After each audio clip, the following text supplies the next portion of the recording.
లేదు.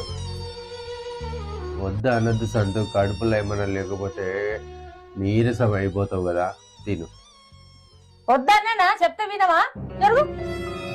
సారీ సంతు, నేను ఇంకొకసారి ఎప్పుడు నిన్ను ఏమన్నా నీ చేయి చేసుకోండి. సారీ. సరే తిను, కొంచెం తిను. కడుపులో ఏమన్నా ఉండాలి కదా, లేకపోతే నీరసం అయితే.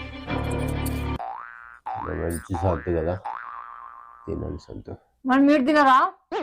నేను కూడా తింటాను అనుకున్నా సంతు, కానీగా ఈ 4 పళ్ళు ఊసిపోయినాయి, తినొట్టలేదు.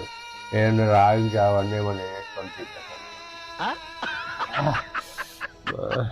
నొప్పిలేస్తుందా బాగా? వస్తుంది సంతు. డాక్టర్ ఏమన్నాడు? ఇంత గట్టిగా ఎవరు కొట్టిండ్రు అని అడిగింది సంతు. అంటే నేను ఎవరిలో కాదు సార్, మేమిద్దరం కొట్టుకున్నాము అని చెప్పిన సంతు. అంటే 15 రోజులలో తగ్గిపోతుంది అంటే, ఏం కాదు. మీరు రాయి జావ చేసుకోండి.